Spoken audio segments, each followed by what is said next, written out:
자, 여기서 다시 단백질을 먼저 살펴보도록 하겠습니다. 여러분 단백질이라 생각하고 지금 이제 여정을 떠나는 거예요.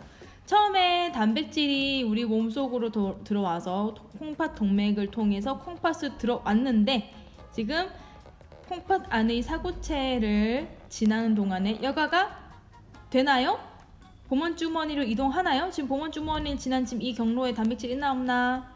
없네. 그럼 단백질은 여과가 되면 된다 안 된다? 안 된다는 거네. 아까 우리 여과가 되는 게 사고체에서 보먼주머니로 이동하는 거죠. 근데 지금 사고체에서 보먼주머니로 이동한 이 경로에 단백질이 없다는 얘기는 여과가 됐다 안 됐다? 여과가 되지 않았다는 의미하는 거예요. 헷갈리면 안 돼요. 그래서 단백질 같은 경우는 지금 어떤 경로를 타게 되느냐? 콩팥 동맥을 따라 사고체는 모세혈관을 따라 쭉 가다가 재분비 일어나나요? 일어나지 않죠. 계속 쭉 가다가 콩팥을 다 지나고 콩팥 정맥으로 나가게 된다. 단백질은 몸 밖으로 나가지 않네요. 두 번째, 포도당 보도록 하겠습니다. 포도당. 자, 포도당 콩팥 동맥 따라 들어와서 사고체에 오게 되면 여과가 되기도 하네요. 지금 포도당 여기 있으니까 포도당 여과가 되기도 하고 해서 쭉 지나가는데 여기 이후엔 없다. 그럼 다 가면 안 되겠네. 지금 연두 색깔 육각형인가요? 육각형이 지금 다 버린 게 아니고 어느 순간부터 사라졌어요. 지금 여기서 보면 사고체에서 보먼주머니 지나온 다음에 쭉 세뇨관을 따라 갔다 까지 해볼게. 그 다음에 사고체에서 보먼주머니로 가는 포도당도 있지만 사고체에서 보먼주머니로 가지 않고 이동하는 포도당 있나요? 연두색깔 육각형 있네. 아, 여기서 이제 어떤 일들이 일어나냐? 지금 이 이후에 재분비가 일어날 수 있는 이 구간 이후에는 포도당이 없다는 얘기는 바로 포도당이 여기 들어있다가도 다시 재흡수가 되어 혈관으로 이동한 다음에 쭉 콩팥 정맥을 따라 다시 온몸으로 들어오게 되네요. 그럼 지금 봤던 단백질과 포도당은 결과적으로 우리 몸으로 배설이 되는 과정에 있다 없다? 배설을 거치지 않게 되겠네. 그죠? 그 다음에 요소 보겠습니다. 요소. 암모니아가 간에서 바뀌어진 요소. 자, 콩팥 동맥 따라 들어왔다. 사고체 지나 세모만 찾아가면 노란 색깔 세모. 노란 색깔 세모 있어. 노란 색깔 세모 있네. 아, 요소는 사고체에서 여과되지 않고 혈액을 따라서 모세혈관으로 갔다가 콩팥 정맥으로 나가기도 하네요. 그러면 여과가 되는지 있나 볼까? 사고체까지 와서 보먼주머니로 간 요소 있나요? 있네. 여기 있네. 노란색 해서 나가는 것도 있고. 그래서 요소 같은 경우에는 콩팥 정맥으로 가는 것도 있고 배설이 되는 것도 있다는 점 그렇게 확인해 볼 수 있겠습니다. 마지막 물 확인해 볼게요. 자, 물은 하늘 색깔 육각형 따라가면 돼. 물 있다. 모세혈관 지나서 사고체 있다. 모세혈관 있다. 콩팥 정맥으로 다시 들어갔다. 그 다음에 빠져나가는 물 있나 볼게. 사고체에서 보먼주머니로. 자, 보먼주머니에 지금 물 있나요 없나요? 있네. 여기 있네. 그러면 따라서 와서 보먼주머니로 갔다. 지나갔다 해서 배설도 된다. 그럼 물 같은 경우는 지금 어떤 케이스냐면 콩팥 정맥으로 다시 되돌아서 온몸으로 들어오는 경우도 있고 배설이 되는 경우도 있네요. 이렇게 지금 우리가 이 그림을 통해서 4가지의 그 영양소 혹은 물질들이 우리 몸을 통해서 나가는지 아니면 나간 적이 없는지 나갈 뻔하다가 들어오게 되는지 그 경로를 확인해 볼 수가 있습니다. 자, 근데 여기서 물 같은 경우에는 우리 몸의 체내 수분 양에 따라서 나가려고 하다가도 이 지금 몸에 자꾸 수분이 부족해. 이 사람이 물을 마실 타이밍이 지났는데 물 자꾸 안 마셔줘. 그럼 이제 어떤 상황이 생기냐면 세뇨관으로 나가려던 물도 다시 모세혈관 쪽으로 재흡수가 일어나게 됩니다. 그래서 이제 우리 몸상으로는 나가야 되는 물을 줄여서 최대한 물을 비축해 두게 되는 거죠. 그래서 우리 몸은 항상 그 형상성이라고 해야 될까요? 그 일정한 상태를 유지하기 위해서 나가려던 물질도 끌어올 수 있고 가지고 있던 물질도 더 내보낼 수 있는 그런 조절 능력이 있습니다. 근데 너무 어렵죠? 지금 단백질 포도당, 요소, 물 이 네 가지 요소가 전부 다 여과가 되는지 안 되는지, 재흡수가 되는지 분비가 되는지 이거를 다 알기에는 사실 중학교 과정에서는 조금 어렵고요. 여러분들이 꼭 기억해야 하는 것은 일단 첫 번째, 단백질.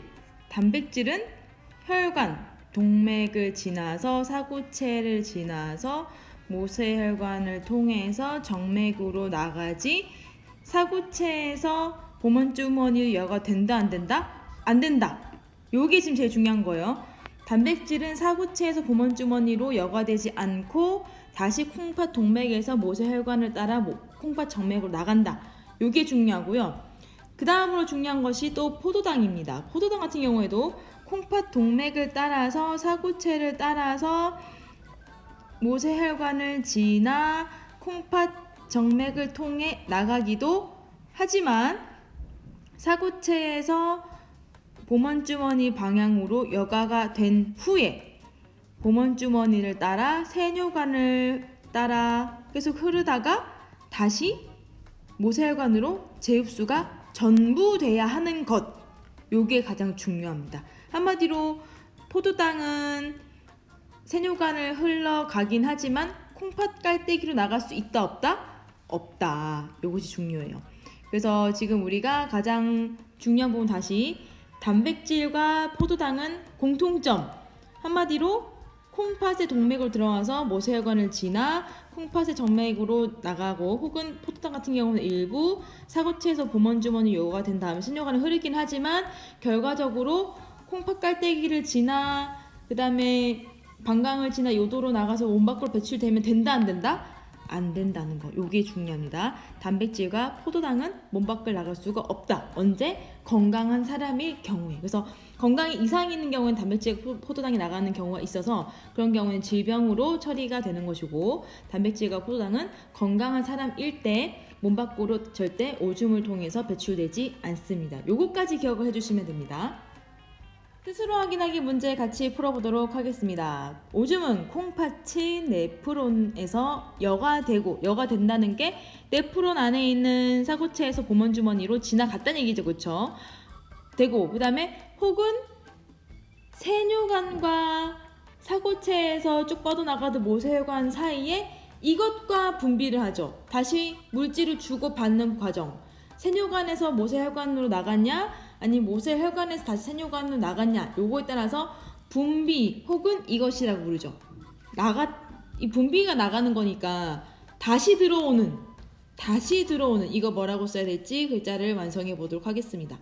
분비는 모세혈관에서 다시 세뇨관으로 미처 버려야 될 것을 못 버려가지고 다시 버리는 과정이 분비고요. 그 다음에 지금 자음만 쓰인 이 답은 나가려고 하다가 세뇨관 통해서 몸 밖으로 나가려고 하다가 다시 모세혈관으로 들어오게끔 하는 그 과정을 우리가 이렇게 얘기하죠. 2번 문제 풀어보도록 하겠습니다. 여가액과 오줌 중 요소의 농도가 더 높은 용액은 어디일까? 여가액은 어디 있는 게 여가액이죠? 여가액은 어디에 있어? 일단 여가액 같은 경우에는 세뇨관을 흘러가는 거, 여가가 된 거니까 사구체, 그 다음에 보먼주머니, 여기서 이제 여가액이 된 거죠. 여가가 된 거니까 여가액이 된 상태에서 보먼주머니를 지나 세뇨관을 흘러가는 게 여가액인데, 이 여가액과 이제 오줌은 완전 최종적으로 나간 게 오줌이죠. 쭉쭉쭉쭉 가서 더 한참 간 게 오줌인데, 여가액과 오줌 중에 어떤 게 더 요소가 많을까 생각해볼까? 요소가 아까 뭐였죠? 암모니아가 간에서 변신한 게 요소인데, 요소는 사구체에서 보먼주머니로 갈 수 있나? 요소 노란색으로 해볼게요. 요소를 노란색으로. 요소의 이동 경로 해볼게요. 요소는 사구체에서 보먼주머니로 갈 수 있어요. 그 다음에 보먼주머니로 쭉쭉 가다가 세뇨관으로 갔죠? 근데 세뇨관에서는 이제 어떤 일이 일어나냐면, 세뇨관 이후에 다시 재분비되거나 흡수되거나, 선생님 거꾸로 얘기했네요.